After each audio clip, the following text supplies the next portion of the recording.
Tales from Toya here. Just want to touch bases on a few little things. I spoke upon and have been speaking upon me having diabetes. I now want to switch up a little bit and speak about me being a single mom.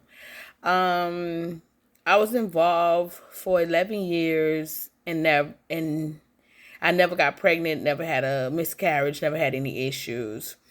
And the person that I was with passed away. That's another video or story I can tell you guys. But he ended up passing away, and I ended up, you know, going through a few things and relocating and things of that nature, and ended up meeting my baby father shortly after, and thought, hey, at this time I'm like 32, 31, 32. And I'm like, damn, I don't have kids. I want kids, but don't have kids. So started dealing with my baby daddy, ended up getting pregnant. It was weird because 11 years of being with a person, I never got pregnant. I never had a miscarriage. I never had any issues. So I was like, what the world? At one point, I even thought I couldn't have kids. But obviously, I got pregnant with my son. This is in 2013 when I got pregnant and went through the pregnancy, dealing with diabetes as well. Was very controlled with my diabetes because my goal was to get my son here safe. I know people die from childbirth. People have a lot of complications when pregnant. So I was focused on being healthy for myself, but mostly making sure he get here safe. So in that process, I was happy, that I was about to have a baby. Like I say, I've babysitted and I've been around kids, but I never had my own. My son was born March 2014, and I was excited. Um, I had a C-section because me being diabetic, they were, cautious about, everything. So I'm a heavy girl, but my body frame is small. So they was like, be that I'm diabetic. Diabetics have big babies. They didn't want to chance me to push him. So I didn't even try to do natural labor because they just said they didn't want to even attempt. So I had a scheduled C-section. So automatically that's what it was. They was taking him C-section wise. I had I mean, I ain't gonna say I won't say I ain't have a choice, but I'm just following the rules because I want my baby here and I want him safe. So went through the C-section situation. I'm there, me and my aunt there. My aunt was with me because at the time my mom had just started a new job and she wasn't able to be there with me. And I didn't want my baby daddy there because he don't know much. And I was like, I'm already freaking out. I don't need nobody there that don't know nothing. So my aunt was there with me. And we're there and I'm laying there and I feel horrible. The worst feeling. That's when I realized that if I don't have control over a situation, it's not for me. But I'm laying there on this table with IVs in each arm and just laying there. Like I can't move obviously because I got an epidural. So I'm just laying there and they had me drink some stuff. I guess it's supposed to keep you from, I think it's supposed to keep you from throwing up or keep you from something like an antacid type stuff. I don't even know what it's called. But it did not sit with me. I don't know if it's my nervousness or what. But I'm laying there on my back and all I could do is turn my head to the side and Earl. And it was just like crazy. So I was freaking out because I couldn't control nothing. I couldn't move. I couldn't do nothing. So after so long, my aunt was talking to me and stuff, and she was like, he should be out by now. And that's the same thing I thought because I felt like I was there forever. So eventually I heard my son cry. He cried one little and quiet. And then I'm like, what the heck? And then again. And then quiet. So I'm like, okay. And then they came around the curtains and showed me my big baby face. And they let me kiss him. And then they took them on. They finished, I guess, sewing me up or whatever they were doing.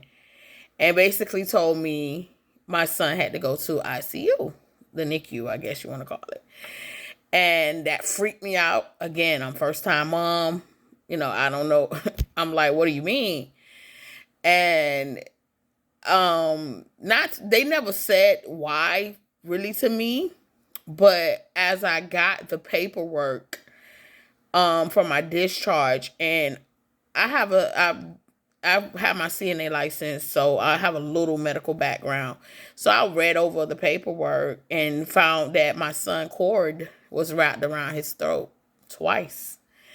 So they didn't tell me this. This is just what I read in the papers.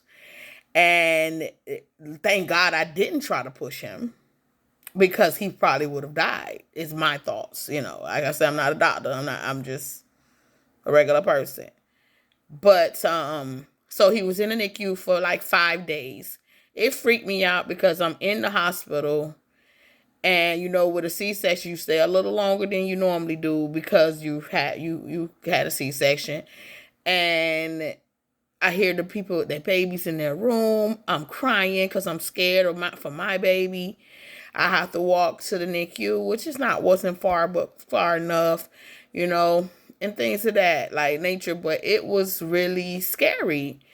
I got sent home without him. That was another big problem for me.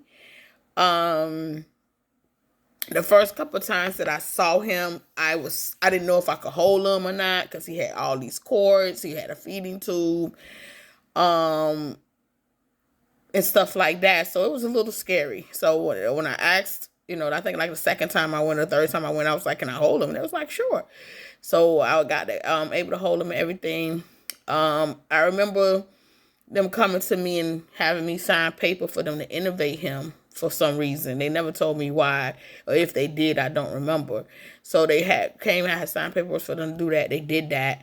And then the next day, I don't even think it was the next day. I think like 8 or so hours later, like it was like an hour type situation. They came back and was like, he's fine. We didn't need it or whatever. And I was like, what? So that was weird, but whatever. So I went home, and I think it was one day. Yeah, I went home and just was lost. Like, to not have my baby with me, to not have him in me anymore, I was lost. I was like, what to do? So, sure enough, the next morning, I got a call, and my son is a big red baby, like lighter. He's way lighter than me.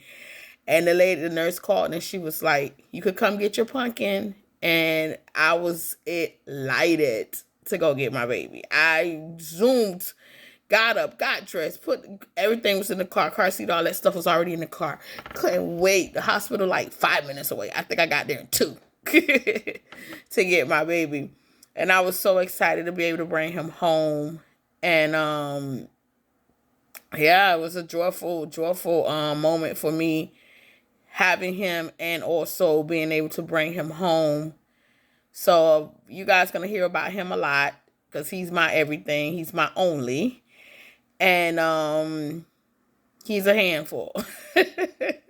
I'm going to say that. You guys will see, when I start to post him, because he is already ready to be famous in his eyes.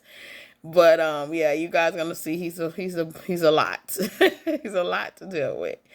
But just wanted to touch bases on that, explaining how I became a single mom, and more stories to come. And like I say, you'll definitely get to meet him eventually, so he can show you him, because he's a character. But more, like I say, like, share, subscribe, comment. Please comment. Tell me if I'm doing right. Tell me if you want to know something. Ask questions so I can be able to inform you guys on different things. It's my life, my story. So, I mean, I'm telling from my point of view at all times. So just let me know. You know what I'm saying? Let me know what I'm doing. Tales from Toya. See you guys next time.